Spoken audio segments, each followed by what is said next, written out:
Tendance Ouest sur les traces du conquérant en Normandie et en Angleterre du 3 au 14 octobre. Tendance Ouest.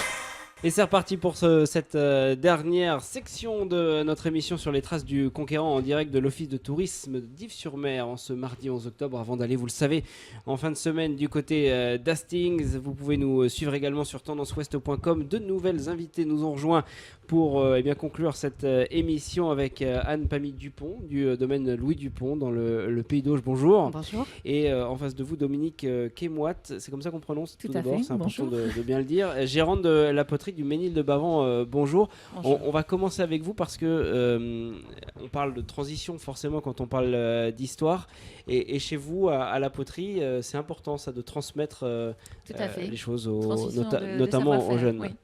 Alors comment ça s'organise et pouvez-vous nous présenter ce beau lieu qu'est le vôtre? La poterie du Ménil de Bavent, on dit, a été fondée en 1842, mais il faut savoir que dans la région, comme c'est une région riche d'argile, il y avait déjà des potiers à Bavent au temps médiéval. Donc la poterie fondée en 1842 était spécialisée dans tout ce qui est accessoires et décorations de toiture qu'on voit à Yves-sur-Mer, donc sur l'Office de tourisme. Bon, on s'est pas trompé en vous invitant alors. Ah non, t'es à la transmission justement, vous avez régulièrement des groupes qui viennent vous voir, des groupes d'enfants. Oui, mais justement, comment ça je viens de s'organise? quitter une cinquantaine à l'atelier qui font des animations. Donc nous, on est très ouvert au public parce qu'on veut transmettre et faire savoir que la tradition des épis de fêtage qui remonte aux tapisseries de Bayeux et même plus loin continue sur place dans la même tradition de fabrication qu'il y avait il y a des centaines d'années. Alors racontez-nous, comment ça marche, ça se fait à la Comment ça main, marche? Il y a du tournage et des stampages, donc on crée des modèles, c'est tourné. Les épis de fêtage, notre spécialité, c'est des choses qu'on met sur la toiture, donc c'est cylindrique, c'est installé sur un tige en métal. Donc à la poterie, on continue les modèles traditionnels tout en créant des nouveaux. Bon, en face de vous, une nouvelle conquérante, un peu Anne-Pamille Dupont, à sa manière. Vous aussi, c'est un peu une histoire de longue date, 1837, c'est ça, le début 1887. Début de l'exploitation, 1887. Ouais. Et aujourd'hui, vous exportez à l'étranger vos produits. Alors vous êtes dans le domaine de la pomme de cidre. C'est ça. Cidre, Cidre et Calvados. Et Calvados. Qu'est-ce qui marche mieux, le cidre ou le calva?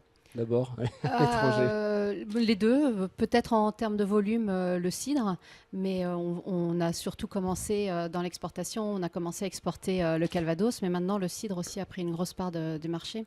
Comment ça se passe? Tout d'un coup, on se dit, tiens, on va aller voir ce qui se passe à l'extérieur ou on est sollicité par le monde Le Calvados est quand même bien connu à l'étranger. La Normandie est bien connue. Donc, quand on fait du cidre et du Calvados, c'est vrai qu'on commence à vendre un peu autour de chez soi, mais très rapidement, on essaie de repousser les frontières normandes et d'aller voir un peu plus loin.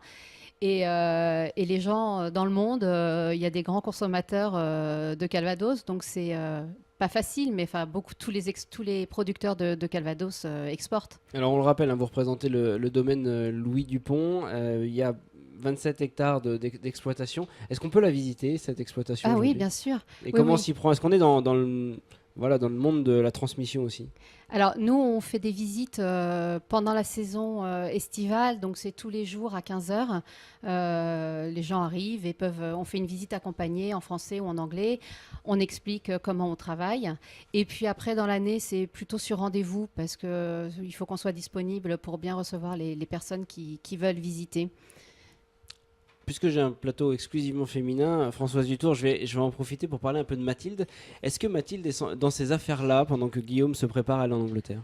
Alors c'est elle qui va avoir à gérer la Normandie quand son cher et tendre époux part en Angleterre. Donc elle a un rôle important parce que c'est elle qui a la responsabilité de maintenir l'ordre, la paix et de faire en sorte que la Normandie n'échappe pas au roi d'Angleterre, parce que il faut bien comprendre que les barons ne sont pas des gens d'un calme, ils aiment bien avoir du pouvoir. Donc comme Guillaume a réussi à les soumettre à sa domination, le fait qu'ils partent pourrait suggérer qu'il y ait des révoltes. C'est en partie pour ça qu'il va donner à ces barons qui vont en Angleterre, des terres en Angleterre, et on va avoir donc des gens, des puissants seigneurs qui vont avoir des terres en Angleterre et des terres en France, en Normandie tout au moins. Et donc Mathilde est là pour veiller à ce que cet équilibre entre la puissance anglaise et la puissance normande ne soit pas mis en cause, et donc elle assure une espèce de pérennité politique sur la Normandie pendant que son époux organise le royaume d'Angleterre à la façon normande. Alors un mot aussi sur ce départ vers l'Angleterre, il n'y va pas directement, il ne trace pas tout droit sur la Manche. Non, alors c'est une histoire qu'on a... Bon, alors d'abord, il est prêt. Il paraît que c'est digne d'un polar cette histoire-là. Alors. Tout à fait, alors on y est, il est prêt. Il est prêt, mais il apprend. Alors il faut une journée pour traverser la Manche en bateau, donc il faut bien réaliser ça. Or, il apprend sûrement par des espions que Harold l'attend sur la plage. Donc il se dit, c'est pas le moment d'y aller, je vais me faire massacrer. Donc il attend un petit peu, il attend 15 jours, et il se trouve qu'Harold a un problème, c'est qu'une partie des paysans ne veut pas rester dans l'armée parce qu'ils ont des trucs à faire chez eux. Il y a des récoltes, etc. Donc Harold repart à Londres et en fait il dissout une partie de son armée. Mais entre deux, le frère d'Harold, Tostig, qui est un affreux jojo, trahit son frère et passe du côté du roi de Norvège, lequel roi de Norvège a des prétentions sur le trône d'Angleterre. Et Tostig va voir le roi de Norvège et lui explique, voilà, Harold, etc. Et toujours est-il que Tostig a dû traverser plusieurs fois la Manche pour prévenir Guillaume que le roi de Norvège allait débarquer à York. Et Harold est obligé de faire face à une invasion qu'il n'avait pas prévue, donc entre août et septembre. Il est obligé de se battre, il sort vainqueur, mais son armée est épuisée. Et là, vous imaginez Tostig, là il est tué pendant le combat, mais vous imaginez un espion qui vient vite prévenir Harold à Saint-Valery en lui disant « ça y est, il a fait la bataille, ils sont épuisés ». Et à ce moment-là, il traverse. Donc il sait qu'il a en face de lui une armée qui vient de livrer un combat très rude. Et quelque part, ça le rassure. Vous voyez, c'est vraiment une histoire d'espions, de renseignements. On traverse la Manche. Enfin, voilà, c'est assez drôle comme histoire. Anne-Pamille Dupont, quand on va à l'étranger, j'imagine qu'on prend des renseignements également. Où est-ce que vous auriez envie d'aller avec Guillaume ou avec Mathilde? Non, avec vous, avec votre famille et le monde. Oui, tout à fait. Nous, on a encore un marché qu'il faudrait qu'on arrive à bien développer, c'est la Chine. C'est un marché sur lequel on n'est pas encore assez présent.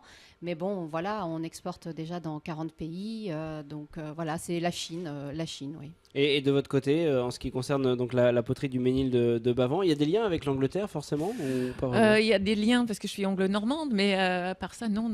Mais on exporte un petit peu partout dans le monde, beaucoup moins important que l'entreprise de Madame Dupont. Mais comment le monde entend parler de vous, pensez?